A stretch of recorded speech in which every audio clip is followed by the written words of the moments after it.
Hey, hello, and welcome to the Parshat class, Parshat Vayeishev, 5784, and Erev Hanukkah. Hope everybody has a wonderful Hanukkah, a time to learn Torah, particularly the oral Torah, the commentaries of the Chumash that we're going to be studying today. All should be a zchut for us and for all of Klal Yisrael at this difficult time.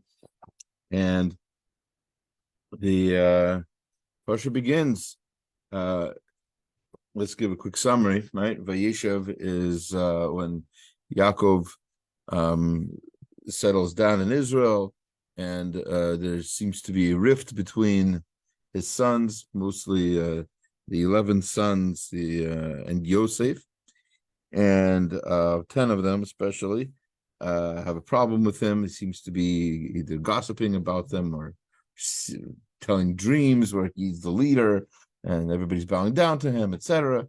That's how it's interpreted. And so the brothers decide that they will kill him. He's worthy of death. And eventually, instead of killing him, they sell him, and he becomes a slave in Egypt and has travails there. Meanwhile, also around the same time, Yehuda, one of the older brothers, is steeped in his own controversy, wherein he is his sons marry a woman who seems to really want to be amongst the Jewish people, and she goes through whatever she goes through in order to make that happen. We will be discussing some of that at the end of the class today. So let's see what we can find amongst the commentaries that'll sort of bring out some of these ideas and some of the different commentaries and different opinions that help us understand the Parsha.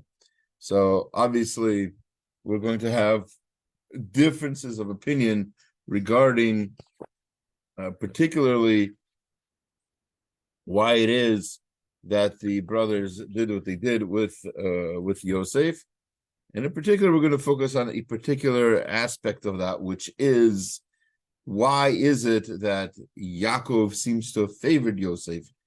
That's a matter of some controversy in and of itself.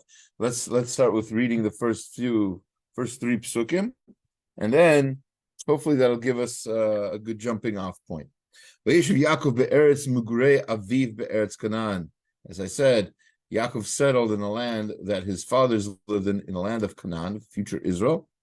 Ele told with Yaakov, and these are the stories, these are the descendants, these are the offspring of Yaakov.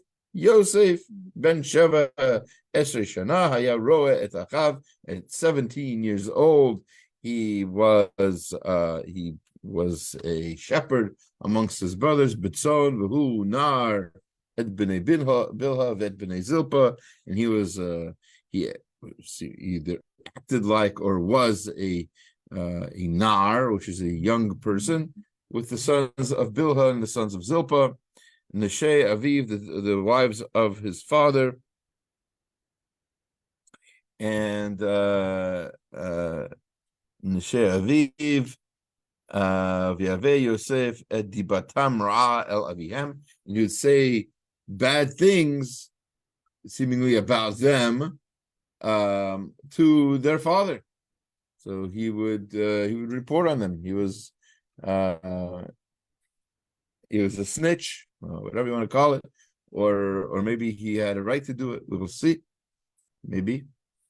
V'Yisrael ahav et Yosef, and for some reason, the Torah doesn't seem to say why, unless this is telling us something.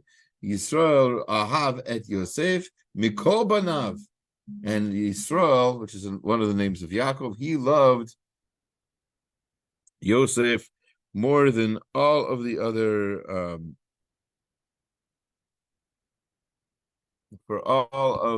more than all the other brothers. Ki ven zekunim hu, because he was a child of his old age. Ki ben zekunim hu. Sorry. Ki ven zekunim hu lo, because he was a son of old age to him, right? And he made for him a beautiful coat, a decorative coat. Okay, so clearly, and this is the famous coat of many colors, or whatever that is mentioned in in Broadway musicals, etc. But seemingly, this is a gift that he gave him because he was a ben zekunim. So let's discuss this phrase. What is this child of old age? A child of what is that? What does that entail? So first, there's Rashi that we need to look at. Rashi says shenolad lo le'ed ziknato. The reason he's called a child of his old age, simple explanation, is because he was born when Yaakov was older. He was an old man. Bar chakim hula. For some reason, always there's a reason. Rashi isn't satisfied with this first explanation, possibly because of some of the reasons we're going to give later, including the fact that Yaakov was older when all of the sons were born. But aside from that, and he was even older when Binyamin was born. Besides all that, Onkelos Targum, so he quotes the translation of Onkelos, Aramaic translation. Bar Chakim Hula, that he was a son of his Chakim. We're going to translate as learning, right? He was a learned son. He was a Chacham, right? Everything that he learned at the yeshiva of Shem and Ever, we have the tradition that Yaakov learned in the yeshiva of Shem and Ever, and everything he learned there, he taught to Yosef. Yosef was his receptacle for the knowledge that he had gained in the yeshiva of Shem and Ever. And that's not even satisfying enough to Rashi. He needs to give a third reason, a third explanation of what it means that Yosef was a son of Yaakov's old age. Shahaya ziv ikunim shelo domelo. There's a midrash that says that he looked like his father. How that's age related, I'm not sure, but his face was basically a reflection of Yaakov's face. They had the exact same appearance. So Ramban takes issue with this interpretation of Rashi as it's normal for the Ramban, and he's going to start by quoting Rashi, Ibn Ezra, and some of his other predecessors, and then he's going to explain what he thinks it means. This phrase that Yosef was the child of Yaakov's old age. So first of all, he says, "Ki even zekunim hu lo shenolad lo be'ed ziknato." Right, he quotes the Rashi that it's because he was born when he was older. The Onkelos that Rashi quoted, that he was the receptacle for his knowledge, and the fact that his face looked like him, as it says in the Midrash. It says Lashon Rashi. That's the language of Rashi. It's a direct quote. And then he says, "V'chein amar Rabbi Avraham." Avraham says the same thing. This is the Ibn Ezra. It says basically the same thing. Ki ven zekunim sheholido lizkuna v'hu ben tishim v'achas shana. So that when he was old, he was 91 years old. That's when Yosef was born to him. V'gam achiv Binyamin karu yeled zekunim katan. And if you say, "Oh, well, he's not the youngest. He wasn't the last one born in Yaakov's old age. He had another brother, Binyamin." Well, the Torah says that about Binyamin also. Later on, it calls Binyamin a Yeled Zukunim Katan, a young child of his old age. So that covers that base. So so it makes sense that Yosef is also that had that same distinction of being born at in Yaakov's older age. All right. That's what, again, Rashi says, Ibn Ezra says, but not what the Ramban says. He says straight out, this is not correct in my eyes. Does not make sense. Why? Ki hakatuv amar she'ahav et Yosef mikol banav b'avur shehu ben zukunim. The verse we read isn't just saying that he was a child of his young age. It says that Yaakov loved Yosef more than all of the other brothers because of his old age. V'gam kol banav noldu lo b'zukunav. They were all born to him in his old age. He was it was a good old age. All of the sons were born within like a 7-year stretch. So they were all born while he was in his 80s. So that's old, according to all opinions. V'gam kol banav noldu lo b'zkunav v'hine Yisachar zvulun enem gdolim Yosef rak b'shana u'shnatayim. Yisachar and Zvulun themselves are not more than a year or two older than Yosef. So you can't say, oh, he was born when I was, all of my other kids were born when I was in my 30s, my 40s. This one was born, that's not what we're saying. They were all born when he was in that age, in that age range. So again, so it says the Ramban, top line there, second word. So it seems correct in my estimation. Ki minhag hazakanim shiyiku echad mibneihem haktanim liyot imo l'sharto. It seems that it was pretty regular for older men who had children to choose one of the sons to basically be his attendant. I don't think that's changed very much. V'hu nish'an al yado tamid. He's by his side always. V'lo yipared mimenu. Doesn't ever leave him. Like in the old Victorian novels of the lady who's traveling and she has an attendant with her at all times, right? Governess, whatever you want to call it. V'hu nikra lo ben zkunav. And that is called the son of his old age.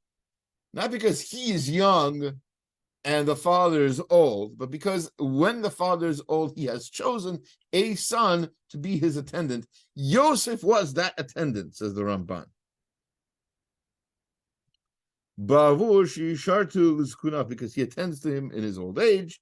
Yaakov et Yosef davar hazeh imo tamid. So Yaakov took Yosef to be his attendant. He was always with him. And that's why later on in the story, when the brothers went to go grazing with the sheep and everything far away, Yosef wasn't there. Where was Yosef? Why didn't he go with his brothers? Because he was here. He was attending to Yaakov. That's his job. That's what it means, Ben Zukunim.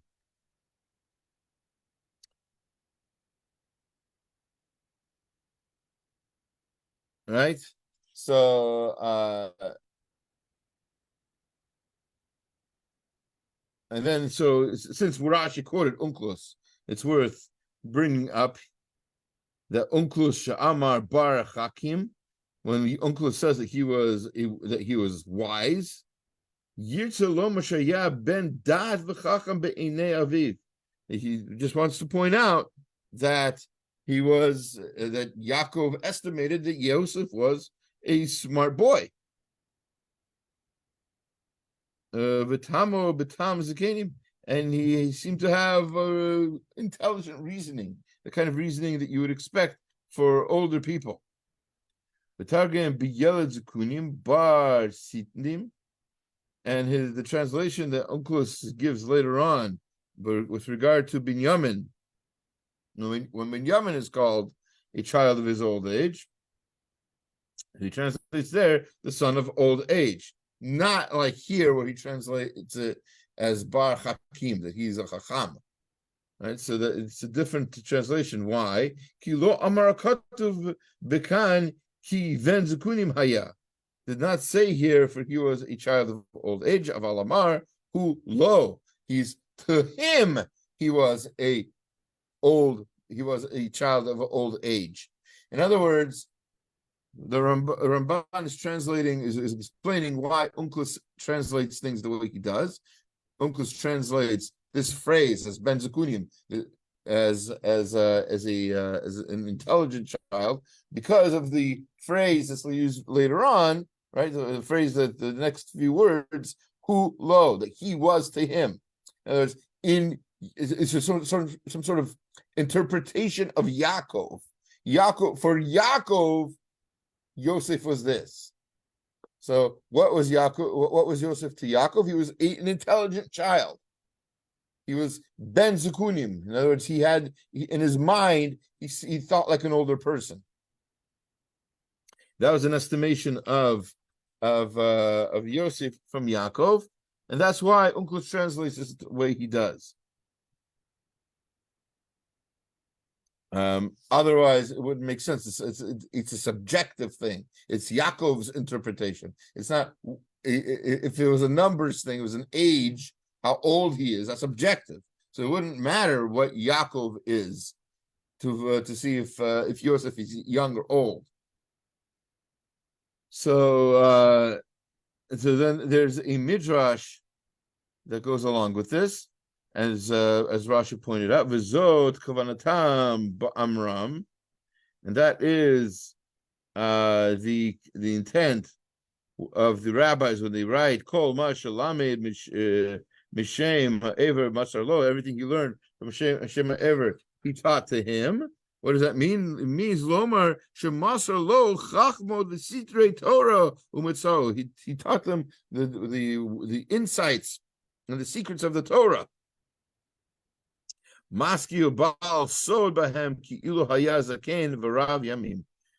because Yosef seemed receptive to this, and he seemed to understand the deeper Torah, and he was able to learn it in such a way.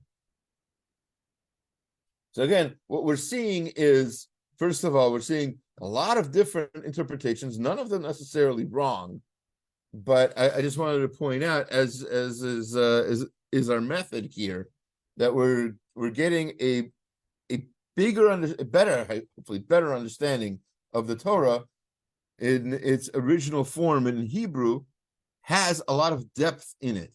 So a little phrase like this, these two words, Ben Zekunim, we've already learned a lot about Yosef. First of all, according to Rashi, that he was wise and that he looked like his father, and that he was and that he somehow there was some sort of sentimentality to the time when he was born. So there's that. Ramban expands and says even more.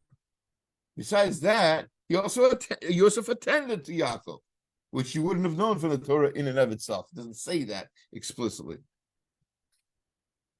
And not only that, but what does it mean that he was wise? He was wise in that he thought like an older person. He was so much more mature mentally, and was able to receive, be receptive of deeper Torah, which is what Yaakov was able to teach him. And of course, as a teacher, that's always very satisfying to know that you have a student, even if it's a quote unquote novice student, but if it's a very intelligent person, you're going to love them very much because you enjoy teaching them this deeper, more satisfying Torah. It's not just like the alphabet. There's nothing easy about the alphabet, but it's that you can teach the depth of the alphabet to the more intelligent student, and that of course increased the love, and that's why he loved Yosef so much. Okay, one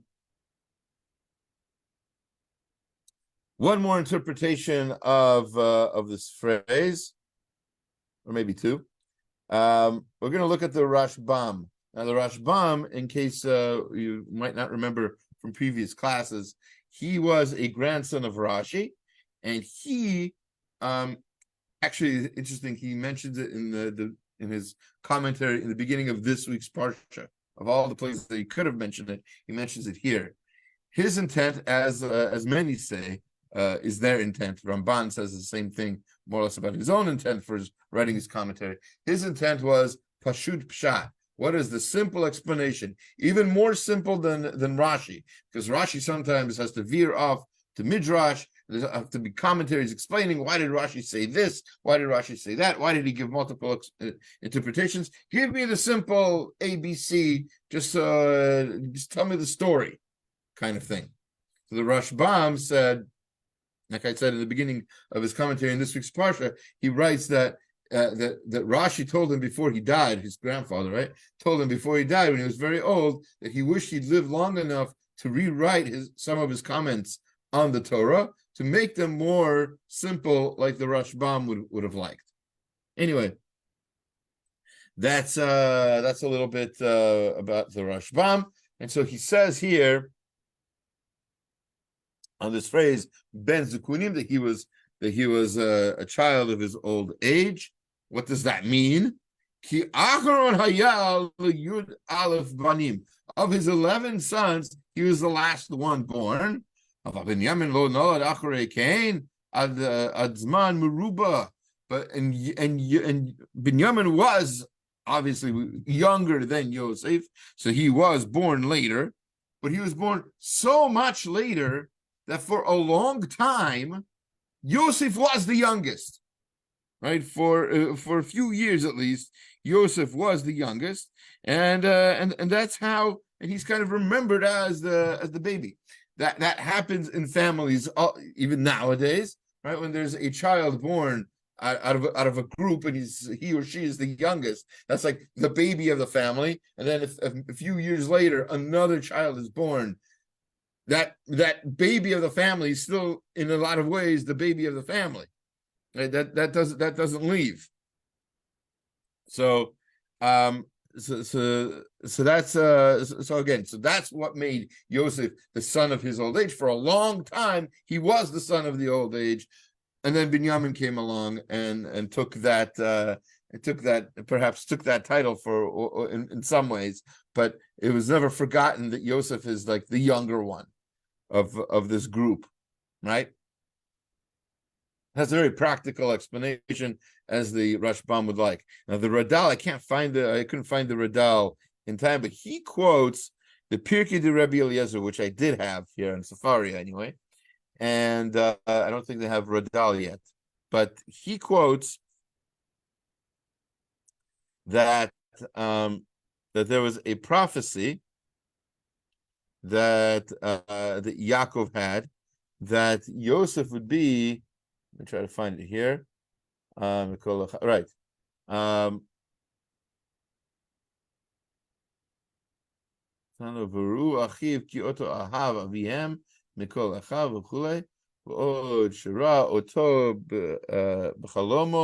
So he saw in his dream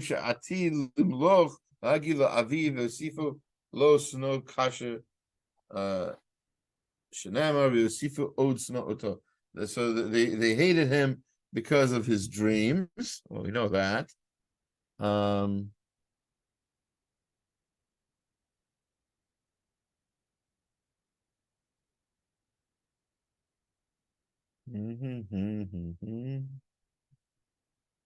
I'm trying to find where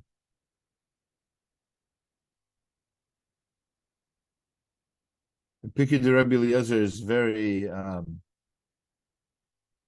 it just goes in order of the story. So here we go. V'lo Binyamin haya zakunim ela al yidei shira b'nevuato shehu ati limloch l'ficha hu ohev oto mikol echav. So he loved him more than the other brothers, because he had a prophecy that Yosef would be in charge, that Yosef would be the boss, that Yosef would rule, and indeed he did.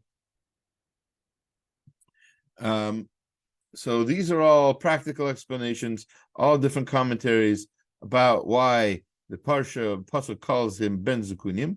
But I'd like to share with you one last idea, at least about this, before we go on. We spent half the class just talking about these two words at this point, but that's okay, because that's what the Torah is about.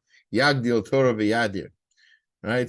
V'Yisrael ahavet Yosef b'kol banav ki Ben Zukunim hu lo. And so it says the Kli Yakar writes that to really the student of the Maharal, Prague. So he writes that to really understand what it means that Yosef was the son of his old age, you need to see the context of the verse. You can't just read it in a bubble. So Afal Pi Shenamar Hu Nar Ed Bnei Bilha. It says earlier that he was a young man, a youth with the sons of Bilha. Shaya Osa Masa Narot Otam. He did like narishkeit. He played around. He did childish things with them, even though that's true. Kimotam Mikol Makom. Ahavo Yaakov loved him. Lefi shebiyoto etzlo haya mitnaheg et atzmo kizaken v'ragil ufirko no. So he would, although he would act that way with his brothers, with his father, he acted in a completely different mode, in a completely different modus of operation. A whole different way of behavior, and the way he acted with him was he was very mature, very serious, and that fits very nicely with the Ramban, by the way, and with Rashi as well. While we're at it, Lo yada hagato she'im achiv. He didn't know, Yaakov didn't know that Yosef acted this way with his brothers. He never saw that side of him. Amar ki ben Zukunim hu lo. That's why he was a child of his old age to him. To everybody else, he seemed like just a nar, a kid. But to Yaakov, he seemed like a more mature person because he acted. The way he composed himself was more in that way. B'milat lo harad shedaka lo haya ben zukunim lo la'achiv, not to his brothers. He acted that way only for Yaakov. The fish b'hiyoto etzlam asam masa narot kimotam. He was somehow acting childishly. B'hiyoto etzal aviv v'zaken haya osa masa zikna. He acted and behaved in a more mature way. V'ulai lo ratza lishnot min haminhag yada tinaheg im hanarim v'im hazakenim akach ne'amar hu lo. So he acted that way on purpose, and he didn't want to change how he was behaving, and so he didn't.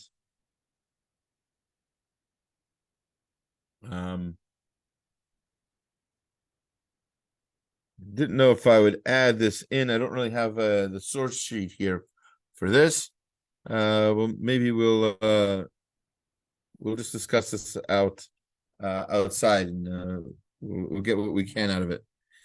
There's a halacha sefer written by a great rabbi who died within the last 20 years or so, called Shalot Tshuvot Mishnah Halachot, and over there in volume 6. Chapter 20, subparagraph 64, if you're curious, 620-64, he brings up an interesting question. How should one deal with competitive siblings? You've got brothers and sisters, and they want to impress their father, and there seems to be,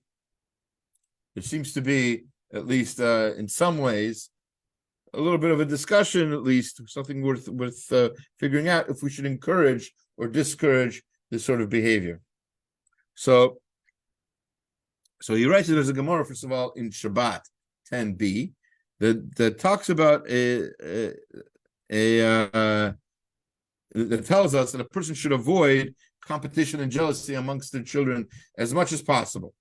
And this is one of the jobs of a father, is to make sure that any kind of a sibling rivalry like this does not exist.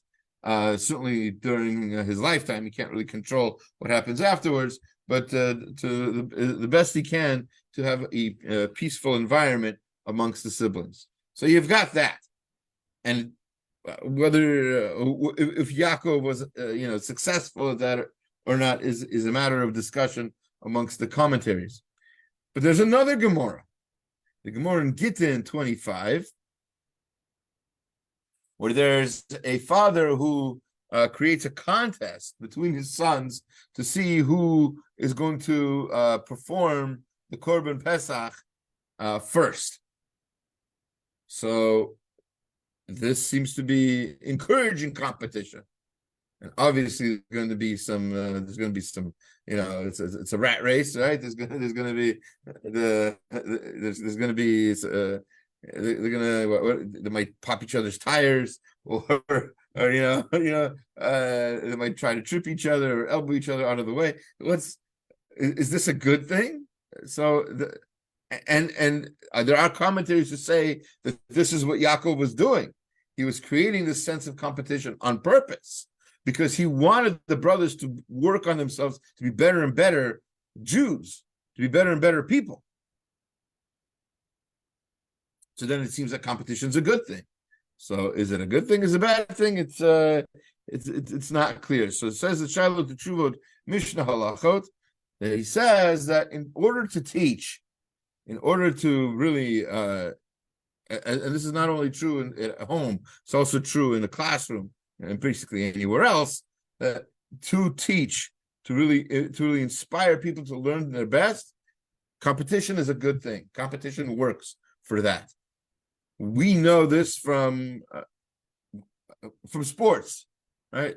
The greatest athlete isn't the one that's forgotten, the one that's remembered, the one what people want, what they want to say. I want to be a basketball star. They want to be a star. They want to be remembered.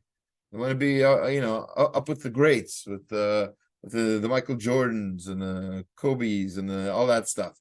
Right? They want to be known by people like me who don't even know sports. We know the greats, right? So they want to be there. They want to be the Babe Ruths, the Muhammad Alis, right? So how do they do that? They try their best. They want to be better than everyone else. You have to do that. If you're not better than everyone else, if everybody's equal, no one's remembered. Nobody remembers okay, I should say no one. I'm sure there's people who know their baseball statistics and know which catcher caught how many balls from whatever. Anyway, that's not the point. The point is that competition is good for growth. It works in classrooms. It works at home. There is a balance to be struck, however. Make sure that competition is friendly. That kinat sofrim is the only kina.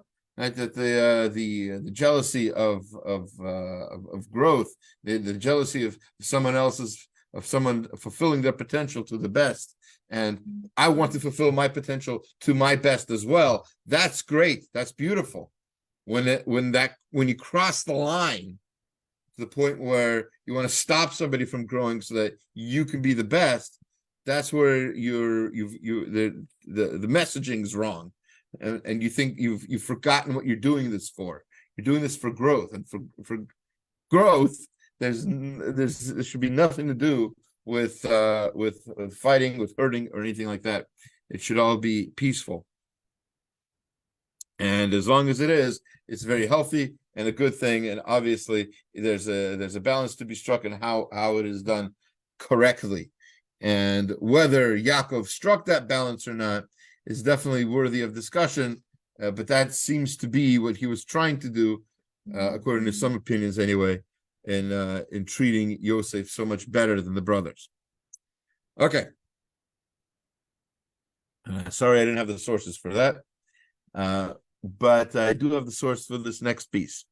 We're going to explain a Rashi. And again, this is a beautiful example of how Rashi's interpretation is seemingly way off of Pashut Pshat. Not what you would expect for a simple explanation, but then the commentaries explain why Rashi had to do that. Okay, so let's look. The brothers leave. They're tending the sheep. Yaakov says to Yosef, "Go to your brothers." Yosef goes to the brothers. He goes exactly to the place his father told him to go, that they were supposed to be there. They're not there. They have gone somewhere else, further. Why they've gone there, maybe we'll discuss another year. But at this point, all you need to know is Yosef's there. Yosef's trying to talk to his brothers and help them out, find out what's going on with them, and they have left. How does he know that? V'yimtza'ehu ish. A man found him. V'hinei toa basadeh, while he was walking around in the field. V'yishalehu ha'ish lemor ma tevakeshen. The man asked him, "What are you looking for?" And the next pasuk, the next verse tells us that Yosef tells him he's looking for his brothers, and the man says where to go to find them. Says Rashi, ha'ish, a man found him, Zeh Gavriel. This is the archangel Gabriel. Gavriel. Shenamar, it says in another verse in Daniel, in the book of Daniel, it says, V'ha'ish Gavriel. The man, Gavriel. This is Daniel 9:21. Equates the word ha'ish, the man, with Gavriel. The man is Gavriel. So seemingly any time it says in the Torah, the man, and we don't know who the man is in that case, context irrelevant, it's Gavriel. That's the way it seems. That's the way, if I remember correctly, that's the way children are taught this verse in Chumash class in day school, right? But there has to be more to this, because if you ask me, simple explanation should have been, I'm sure you're thinking the same thing, Yosef was lost in a field or whatever, looking for his brothers, and a random man, who need not be named because he's totally irrelevant to the rest of the story, he pointed Yosef in the direction of his brothers. Right? They I forget what they're called now, but like in video games, the characters that don't have personalities, right? Whatever, the ones who are just in the background. In movies, the background characters, right? So that's what this is. It's a guy, Baruch Hashem, he had a speaking part. He's going to get paid more than $100 a day today. Right? So he told Yosef where he is. We don't have to remember his name. We don't need to have a backstory. That's what I would have thought. So why does Rashi have to go and not say that explanation and have to give an explanation at all and tell us that it's, of all things, Gavriel, an angel? So says the Mizrahi, one of the great commentaries on Rashi.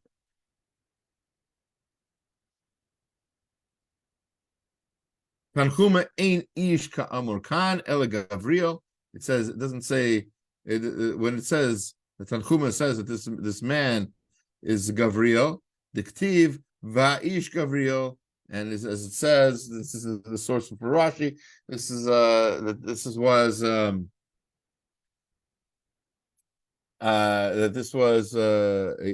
what it says in Daniel as well, that man is Gavriel.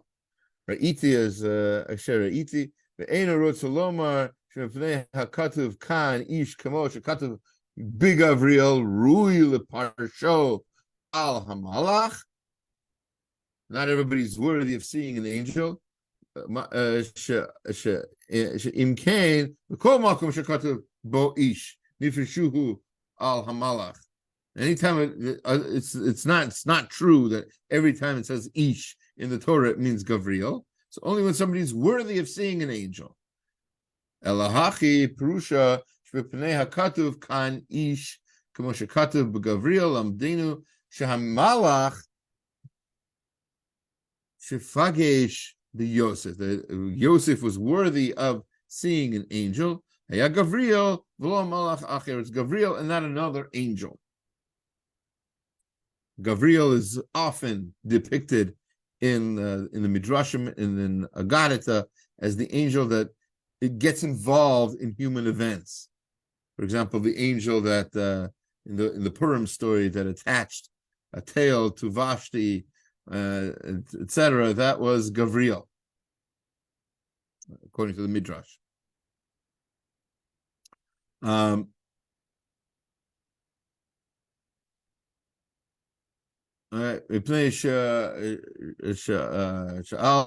Yosef Hagida Nali, he asked them, please tell me. So it says Yosef says to them, please tell me where my brothers are. Lo Amar Lo Mitchila Shidata et Achi. He didn't ask him, do you know my brothers? A for him, where are they? He's not asking. The conversation isn't, do you know my brothers? Can you tell me where they are? He knows, Yosef knows that this man knows where his brothers went. Like they have neon signs on them. Shema mina shahaya malach shedarko ladad zeh.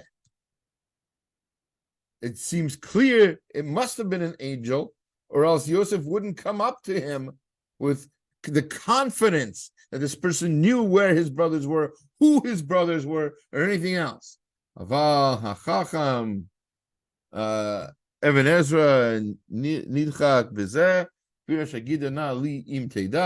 So, the point being again that Rashi had to go to this place, right? Rashi had to go and say this is the angel Gavriel, not just some random dude, because this person knew things, and Yosef was confident in his knowledge. He was confident that he knew who his brothers were, and he was going to tell them where he went, and that he knew where they went. And everything else. You don't talk to random people like that.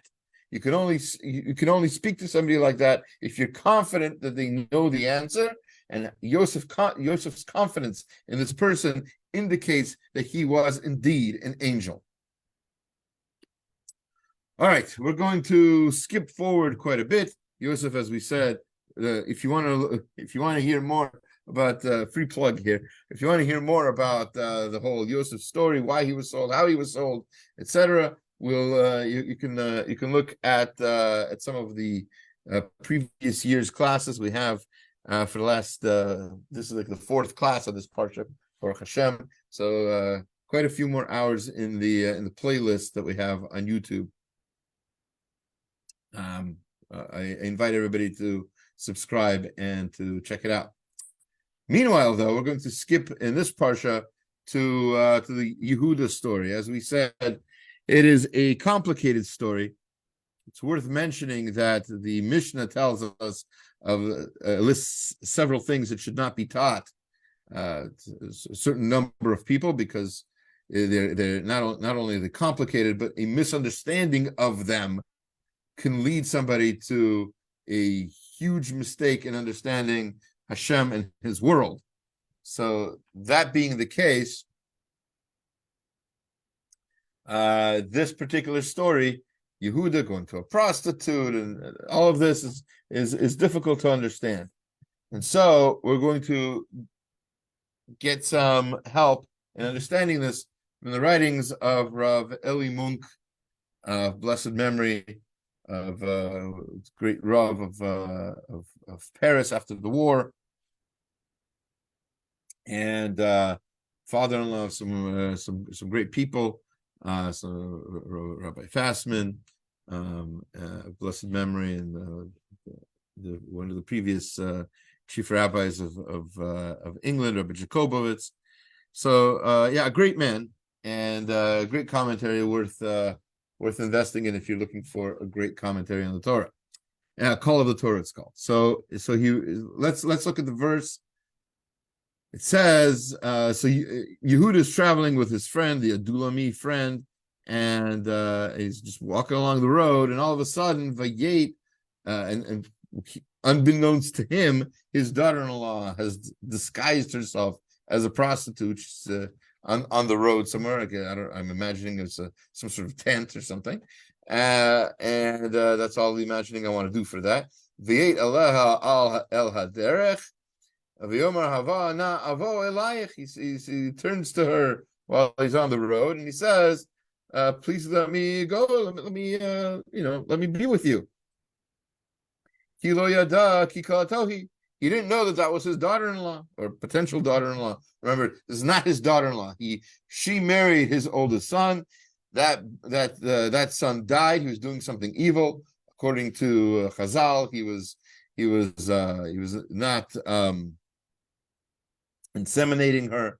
So then they performed Yibum. Ramban there says, I think we talked about this previous year, that they did Yibum, even though it wasn't a mitzvah to do Yibum at this point, but they knew then already what kind of spiritual effect Yibum had. And so his younger brother performed Yibum, married his brother's widow, and Tamar, and did the same thing. He didn't want her to become pregnant. And he also died, and so Yehuda had one son left, Shelah, and he didn't want his third son to die, so he did whatever he could to avoid Shelah. Like, he was too young at that point anyway to perform Yibum.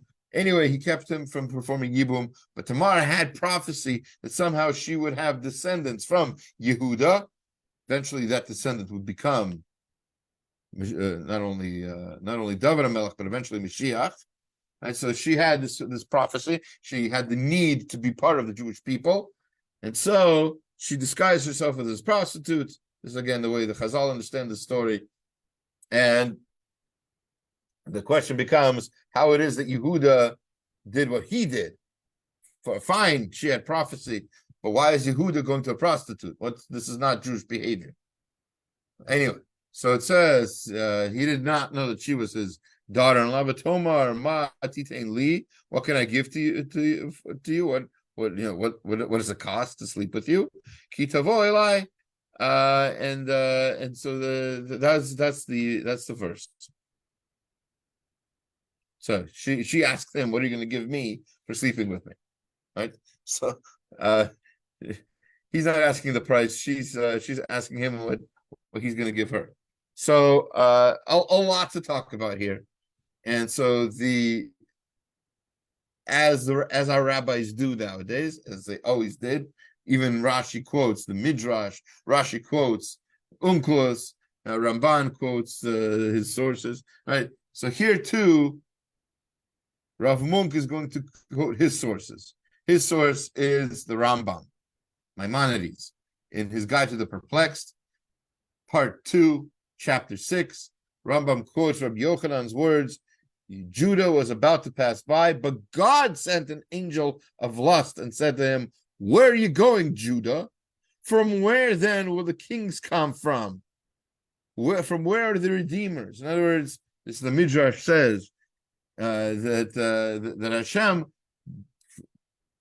more or less forced lust into Yehuda in order to make sure that the sin was done, in order to have David and Mashiach come from Yehuda.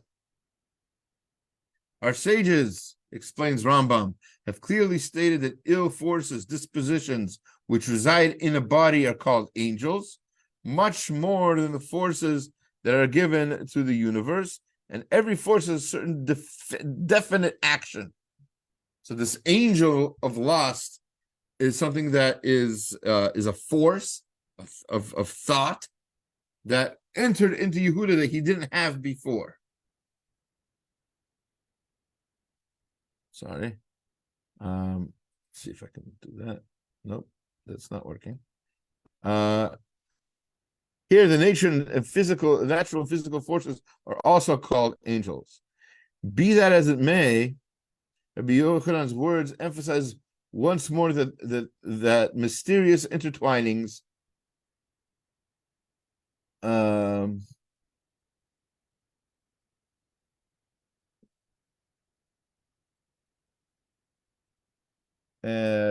Right. The point here being that it wasn't Yehuda who did this. Well, of course it was, but Yehuda was inspired, was pushed by something outside of himself, and that is something Hashem does. We have free will, we have the ability to choose what we do, and we are punished or rewarded based on that. But there are times in history, especially important splitting off points in history, very precise times when Hashem becomes more involved in human action, and he inspires us to do sometimes things that are above and beyond, or sometimes below, way below our expectations, and things that we never thought we'd do. Yehuda is almost traumatized by what he did. He's like, who was that? It wasn't me. But it was, right? Because there's a spark in him that needed to be ignited to do this thing that was ordinarily a sin, and ordinarily very far beneath him, so far beneath him that when he hears later on that Tamar did this, they didn't know that it was Tamar, his particular prostitute. But when he finds out that Tamar is pregnant, he says that she should be punished. Instantly, it was without question. It's definitely the wrong thing to do. He knew that. So why is he involved in it? It's because, as the Rambam explains from the Midrash, he was pushed towards that. That's something that Hashem does every once in a while, especially to leaders. As the Rav Monk doesn't say this, but Yad Melech Biyad Hashem, Lev Melech Biyad Hashem. The heart of a king is in Hashem's hand. Hashem manipulates history sometimes by giving more inspiration, more of a say in the behavior of some of our great leaders, especially Yehuda, who is the ancestor of our great leaders, of our great kings. So that for sure is something that Hashem has some control over. So that's the Parshat class for today. I hope besides the lessons in the Parsha, so to clarify some of the ideas in the Chumash and in the Torah, I hope also there is a greater appreciation of what it is that our Chazal do. Our great rabbis, our great sages, of different generations. Rav Monk, just going in order backwards. Rav Monk, Kli Yakar, we've got Ramban, Ibn Ezra, Rambam, Rashi, Rashbam. Sorry, out of order now. The Midrashim, the Gemaras. We have a lot of sages, a lot of great Torah, and there's a lot to learn, and that is what this holiday of Hanukkah is about. The opportunity to enlighten the world. We know, just as an aside, the symbol of Hanukkah is definitely the menorah, and the menorah, we say, symbolizes Torah, but that's a little bit strange because really the ark should symbolize Torah. The ark, the Aron, should symbolize it's the written Torah. The actual luchot are in the ark, right? So why does menorah represent Torah? This is a question that a few people deal with, but the Pachad Yitzchak especially, you have to remember that during the Second Temple, when the Maccabees and the Hashmonaim led their revolt against the Greeks, there was no Aron. Either it was hidden away, or it was taken away. Whatever it is, Indiana Jones hadn't found it yet. There was no ark in the Second Temple, so the only thing that could represent Torah in the Second Temple was the menorah. So, but in the First Temple there was both. So, what did the menorah represent then? It represented the light of Torah. In other words, we have the written Torah that's represented by the Aron, but the oral Torah, the Torah that we're talking about now, the commentary on the words that are in the script, right? That commentary The Torah you're hearing now, that's part of Torah Shabbal Peh. That same Torah that Yaakov learned from Shem and Ever and taught to Yosef, the deeper, secretive sort of Torah, that's what you can only get from a Torah Shabbal Peh. And this holiday, Hanukkah, find opportunities to get some of that, not just what's written down in the 5 books of Moses, etc., but the commentary on that, the deeper, try to get a little bit deeper into the Torah. And that's something that only the light of Hanukkah can represent properly. Again, thank you for listening, and I hope you have a Shabbat Shalom.